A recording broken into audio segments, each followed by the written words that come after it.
அத்தியாயம் 3. சாய்பாபாவின் அனுமதியும் வாக்குறுதியும். அடியார்க்கு இடப்பட்ட திருப்பணிகள், பாபாவின் நிகழ்ச்சிகள், வழிகாட்டும் விளக்குகள், அவரின் தாயன்பு, ரோஹில்லாவின் கதை, பாபாவின் சுவையும் அமுதமுமான மொழிகள். முந்தைய அத்தியாயத்தில் விளக்கப்பட்டபடி சாய்பாபா தனது பூரண சம்மதத்தை தெரிவித்து கூறியதாவது: சச்சரித்திரம் எழுதுவதைப் பற்றி நான் உம்முடன் முழுமையாகச் சம்மதிக்கிறேன். நீர் உமது கடமையைச் செய்யும். சிறிதளவும் அஞ்சாதீர். என் மொழிகளில் நம்பிக்கை வையும். என்னுடைய லீலைகள் எழுதப்படுமானால் அறியாமை அகலும். அவைகள் கவனத்துடனும் பக்தியுடனும் கேட்கப்படுமானால் இவ்வுலக வாழ்க்கையின் உணர்வு தணிந்து பக்தி, அன்பு ஆகியவற்றின் வலிமையான அலைகள் மேலெழும்பும்.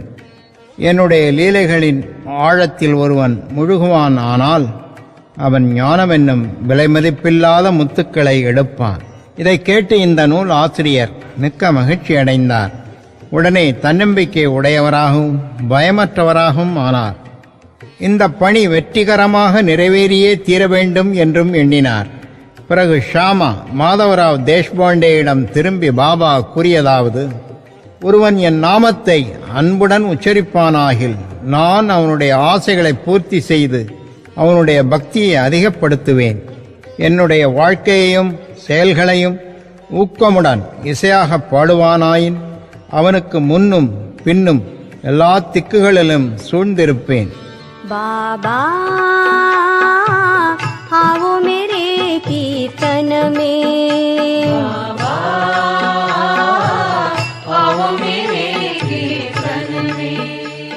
என்னிடம் உள்ளத்தையும் உயிரையும் ஒப்புவித்த அடியார்கள் இந்நிகழ்ச்சிகளை கேட்டதும் இயற்கையிலேயே மகிழ்ச்சி அடைவார்கள்.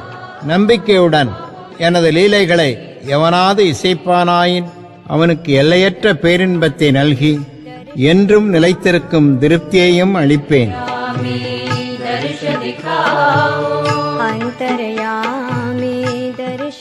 எவன் என்னிடம் பூரண சரணாகதி அடைகிறானோ, எவன் என்னை விசுவாசத்துடன் வணங்குகிறானோ, எவன் என்னை நினைவில் இருத்தி நிரந்தரமாக தியானம் புரிகிறானோ அவனை விடுவிப்பது எனது சிறப்பு இயல்பாகும். என் நாமத்தை உச்சரிப்பவர், என்னை வணங்குபவர், எனது நிகழ்ச்சிகளையும் வாழ்க்கையை பற்றியும் எண்ணி இவ்வாறாக என்னை நினைவில் இருத்தி இருப்பவர்கள் எங்கனம் உலகப் பொருள்கள், உணர்ச்சிகள் இவைகளில் கவனமுள்ளவர்களாக இருக்க முடியும். சாவின் வாயிலிருந்து எனது அடியவர்களை நான் வெளியே இழுத்து விடுவேன். எனது கதைகள் கேட்கப்பட்டால் எல்லா நோய்களும் விலகும். எனது கதைகளை மரியாதையுடன் கேட்டு அவைகளை எண்ணி தியானம் செய்து கிரகித்துக் கொள்ளுங்கள். இதுவே மகிழ்ச்சிக்கும் திருப்திக்குமான மார்க்கமாகும். என் அடியவர்களின் பெருமையும் அகம்பாவமும் அற்றுவிடும். கேட்பவர்களின் மனம் அமைதிப்படுத்தப்படும். அன்றியும் அது இதயபூர்வமும் முழுமையுமான பக்தியாயிருந்தால் அது உச்ச உணர்ச்சியுடன் ஒன்றாகிவிடும். சாயி சாயி என்று சாதாரணமாக ஞாபகமூட்டிக் கொள்வதே பேச்சில் கேட்பதில் உள்ள பாவங்களை தீர்க்கும். அடியவர்களுக்கு அளிக்கப்பட்ட பலதரப்பட்ட பணிகள். ஆண்டவர் வெவ்வேறு பணிகளை வெவ்வேறு அடியவர்களிடம் ஒப்படைக்கிறார். சிலர் கோயில் மடம் கட்டுதல்களிலும், சிலர் புண்ணிய தீர்த்தங்களுக்கு படிக்கட்டுகள் அமைத்தலுமான பணிகளும் அளிக்கப்படுகிறார்கள். சிலர் ஆண்டவன் புகழை பாட்டுவிக்கப்படுகிறார்கள். சிலர் க்ஷேத்ராடன யாத்திரைக்கு அனுப்பப்படுகிறார்கள். ஆனாலும் எனக்கு சச்சரித்திரம் எழுதும் வேலை ஒதுக்கப்பட்டது. எல்லாம் சிறிது தெரிந்து ஒன்றும் முழுமையும் தெரியாதவனைப் போன்ற நான் இந்த பணிக்கு கொஞ்சமும் தகுதியுடையவன் அல்லன். பின்னர் ஏன் அத்தகைய கடினமான வேலையை மேற்கொள்ள வேண்டும்? எவரே சாய்பாபாவின் உண்மை வரலாற்றை எடுத்து எம்ப முடியும்? சாய்பாபாவின் அருள் ஒன்று மட்டுமே இந்த கடின வேலையை நிறைவேற்ற ஊக்கம் அளிக்க முடியும். எனவே நான் எனது பேனாவை கையில் எடுத்தபோது சாய்பாபா எனது அகங்காரத்தை அகற்றிவிட்டு அவரே தமது நிகழ்ச்சிகளையெல்லாம் வரையலானார். ஆதலால் இந்த நிகழ்ச்சிகளையெல்லாம் விவரிப்பதன் பெருமை அவரையே அடைகிறது, என்னை அல்ல. பிறப்பில் மறையவனாக இருப்பினும் சுருதி ஸ்மிருதி என்ற 2 கண்கள் பார்வை அல்லது காட்சிகளின் தேவையுள்ளவனாக இருந்தேன். எனவே சச்சரித்திரத்தை எழுதவே இயலாத நிலையில் இருந்தேன். ஆனாலும் ஆண்டவன் அருள் ஊமையை பேச வைக்கிறது, முடவனை மலையை கடக்கச் செய்கிறது. அவரின் விருப்பப்படி காரியங்களை செயல்படுத்தும் தந்திரத்தை அவர் ஒருவரே அறிவார். புல்லாங்குழலோ ஹார்மோனியமோ எங்கனம் ஒலி எழுப்பப்படுகிறது என்பதை அறியா. இதை அவற்றை வாசிப்பவனையே சார்ந்தது. சந்திரகாந்தக்கல் கசிவதும் கடல் பொங்கி எழுவதும் சந்திரோதயம் காரணமாகவே, அவற்றின் தன்மையால் அல்ல. கலங்கரை விளக்கமாக பாபாவின் கதைகள். படகுக்காரர்கள் பாறைகள் அபாயங்கள் இவற்றிலிருந்து விலக்கி பத்திரமாக பயணம் செய்வதற்காக கடலின் பல்வேறு இடங்களில் கலங்கரை விளக்கம் கட்டப்படுகிறது. சம்சாரம் என்னும் சாகரத்தில் சாய்பாபாவின் கதைகள் அத்தகைய பயனை நல்குகின்றன. அவைகள் அமிர்தத்துக்குச் சுவையூட்டுகின்றன. நமது உலக பாதையை மிருதுவாகவும் கடப்பதற்கு எளிதாகவும் ஆக்குகின்றன. ஞானிகளின் கதைகள் ஆசீர்வதிக்கப்பட்டவைகள். நமது செவிகளின் வழியாக உள்ளத்தினில் புகும்போது சரீர அபிமானம் அல்லது அகங்காரம் துவைத உணர்ச்சி மறைகிறது. நம் உள்ளத்தில் அவைகள் தேக்கப்படுமானால் சந்தேகம் பறந்தோடும். சரீரத்தின் பெருமை உணர்ச்சி கீழே இறங்கும். ஏராளமாக விவேகம் சேகரிக்கப்படும். பாபாவின் தூய புகழை விவரிப்பதும் அதையே அன்புடன் கேட்பதும் அடியார்களின் பாவங்களை அழிக்கும். கிருதயுகத்தின் ஆன்மீக பயிற்சியானது சமதமா, உள்ளம் உடல் இவற்றின் தனித்தன்மை. திரேதாயுகத்துக்கு தியாகம், துவாபர யுகத்துக்கு வழிபாடு, கலியுகத்துக்கு இறைவனின் புகழையும் நாமத்தையும் இசையாக பாடுவதும் ஆகும்.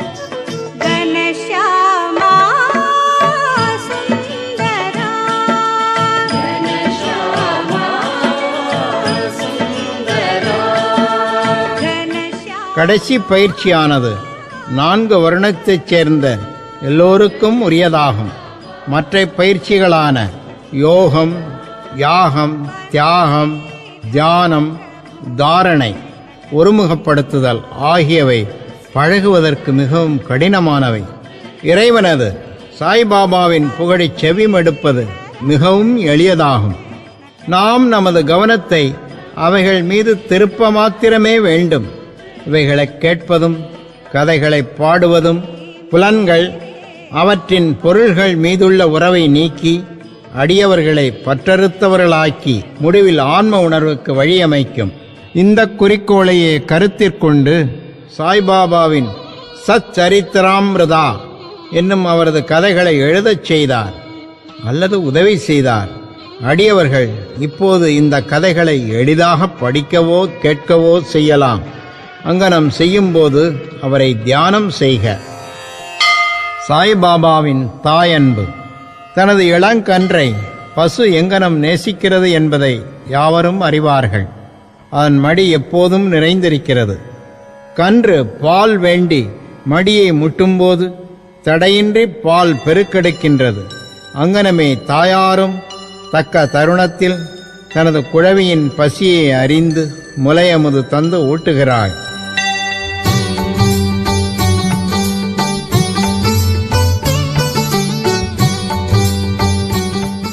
குழந்தைக்கு ஆடை அழகுற அணிவிப்பதிலும் சிறப்புற சிங்காரிப்பதிலும் முக்கிய கவனம் செலுத்துகிறாள். குழவி எதை பற்றியும் அறிவதுமில்லை, கவலையுறுவதும் இல்லை. ஆனால் தனது குழந்தை நன்றாக உடை உடுத்தப்பட்டு அலங்கரிக்கப்பட்டிருப்பதைக் கண்ணுறும் தாயின் மகிழ்ச்சிக்கு ஓர் எல்லை இல்லை.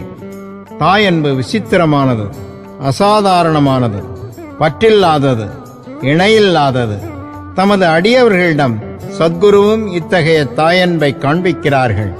இத்தகைய அன்பே சாய்பாபா என்னிடம் கொண்டிருந்தது. அதை பற்றிய நிகழ்ச்சி கீழ்வருமாறு.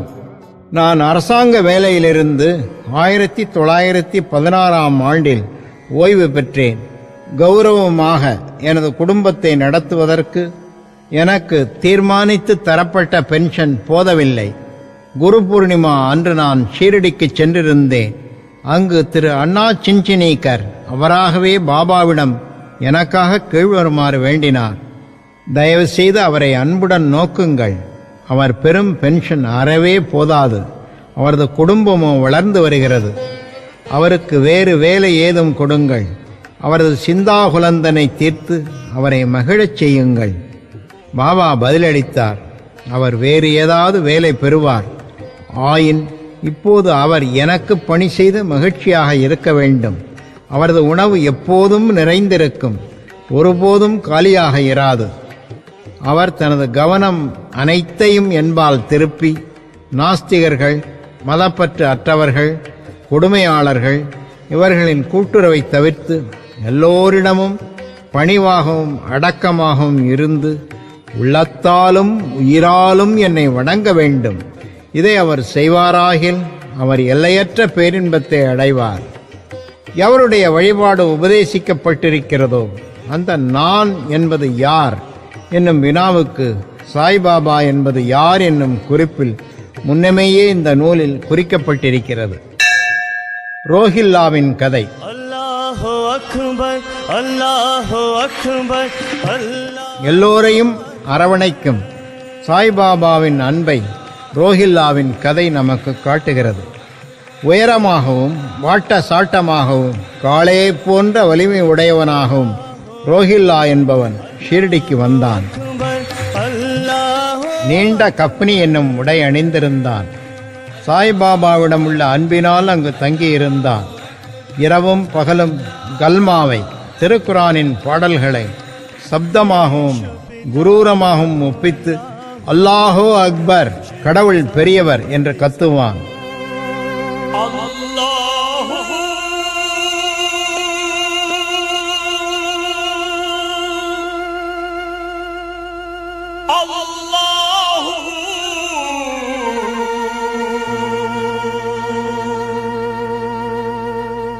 எல்லாம் உன் செயல் அல்லாஹு.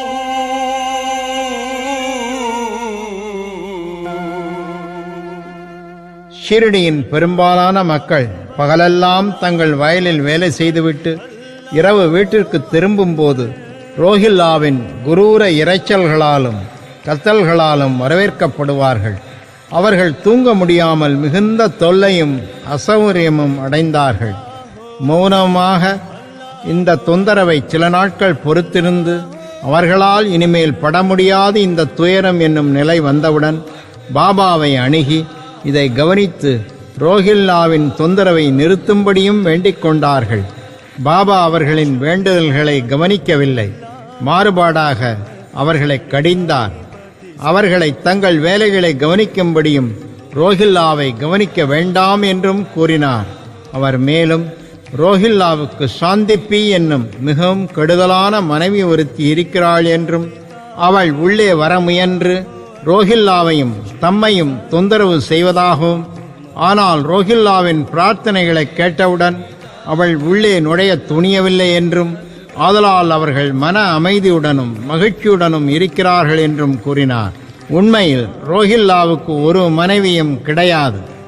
அவனுக்கு மனைவியாக பாபா குறிப்பிட்டது துர்புத்தி, அதாவது கெட்ட எண்ணங்களாகும். ஏனெனில் வேறு எதை காட்டிலும் கடவுளிடம் வேண்டிக் கொள்வதிலும் முறையிட்டு பேரிரைச்சல்கள் செய்வதையும் பாபா விரும்பினார். அவர் ரோஹில்லாவின் பக்கம் இருந்து ரோஹில்லாவின் இரைச்சல்களையும் கூக்குரல்களையும் பொறுத்து கொள்ளுமாறும் அவை சீக்கிரம் மறைந்துவிடும் என்றும் கூறினார். பாபாவின் இனியதும் அமிர்தத்தினை ஒத்த வார்த்தைகளும். ஒரு நாள் மத்தியானம் ஆரத்தி முடிந்த பிறகு அடியவர்கள் தங்கள் இருப்பிடங்களுக்கு திரும்பிக் கொண்டிருந்தார்கள். அப்போது பாபா கீழ்கண்ட அழகான அறவுரையை விடுத்தார். நீங்கள் எங்கு வேண்டுமானாலும் இருங்கள், என்ன வேண்டுமானாலும் செய்யுங்கள். ஆனால் இதை ஞாபகத்தில் வைத்துக் கொள்ளுங்கள், நீங்கள் செய்வது அனைத்தும் எனக்கு தெரியும். நானே அனைவருடைய அந்தரங்க ஆட்சியாளனாக இருதயத்தில் அமர்ந்திருக்கிறேன். இந்த உலகின் கண் அசையும் அசைவற்ற சர்வ ஜீவராசிகளையும் நான் அரவணைக்கிறேன். இந்த பிரபஞ்சம் என்னும் தோற்றத்தை நானே கட்டுப்படுத்துபவன், ஆட்டுவிப்பவன். எல்லா வர்க்கங்களின் மூல மாதா நானே, முக்குணங்களின் கூட்டுறவும் நானே. நானே எல்லா உணர்ச்சிகளையும் உந்துபவன், படைப்பவன், காப்பவன், அழிப்பவனுமாம். என்பால் கவனத்தை திருப்புகின்றவனை எதுவும் துன்பம் விளைவிக்காது. ஆனால் மாயை என்னை மறந்தவனை ஆட்டி உலுக்கும். எல்லா பூச்சிகள், எறும்புகள், கண்ணுக்கு தென்படுபவை, அசையக்கூடிய அசைய முடியாத உலகம் எல்லாம் என்னுடைய உடம்பு அல்லது உருவம் ஆகும். இத்தகைய அழகான விலைமதிப்பற்ற மொழிகளைக் கேட்டு இனிமேல் எனது குருவைத் தவிர வேறு யாருக்கும் நான் பணிவிடை செய்யப் போவதில்லை என்று என் மனதில் நான் தீர்மானித்தேன். அண்ணா சின்சினிக்கரிடம் பாபா விடுத்த பதில் உண்மையில் அது எனக்கானதாகும். அதாவது நான் ஒரு வேலை பெறுவேன் என்னும் எண்ணம் என் மனதில் சுழன்றது. நான் அங்கனம் நிகழுமா என்று எண்ணிக்கொண்டிருந்தேன். எதிர்கால நிகழ்ச்சிகளை கண்ணுறும்போது பாபாவின் வார்த்தைகள் உண்மையாயின. நான் ஒரு அரசாங்க உத்தியோகத்தை பெற்றேன். ஆனால் அது குறுகிய கால அளவுடையது. பிறகு நான் சுதந்திரம் அடைந்தேன். என் குரு சாய்பாபாவுடைய சேவைக்கு என்னை பூரணமாக சமர்ப்பித்தேன். இந்த அத்தியாயத்தை முடிக்கும் முன்பாக பல்வேறு இடைஞ்சல்களான மடி, தூக்கம், மனது அலைதல், உணர்வுகளுடன் உறவு இவற்றை விட்டொழித்துவிட்டு தங்களுடைய முழுமையும் சிதைவுமற்ற கவனத்தை இந்த சாய்பாபாவின் கதைகளுக்கு அளிக்கும்படி நூலை பயில்வோரிடம் நான் வேண்டிக் கொள்கிறேன். அவர்களது அன்பு இயற்கையானதாக இருக்கட்டும். பக்தியின் ரகசியத்தை அவர்கள் அறியட்டும். மற்ற பல சாதனைகள் புரிந்து களைப்படைய வேண்டாம். ஒரு எளிய மருந்தை அவர்கள் பற்றட்டும். அதாவது சாய்பாபாவின் கதைகளை கேட்பது. இது அவர்களின் அறியாமையை அழித்து அவர்களுக்கு முக்தி நல்கும். ஓர் உலோபி பல்வேறு இடங்களில் தங்கினாலும் தன்னுடைய புதைக்கப்பட்ட செல்வத்திலேயே சதா சிந்தனை உள்ளவனாக இருப்பதைப் போல சாய்பாபா நமது அனைவரின் உள்ளமென்னும் அரியாசனத்தில் வீற்றிருக்கட்டும். அடுத்த அத்தியாயத்தில் சாய்பாபாவின் ஷீரடி விஜயத்தை பற்றி கூறுகிறேன். ஸ்ரீ சாயை பணிக. அனைவருக்கும் சாந்தி நிலவட்டும்.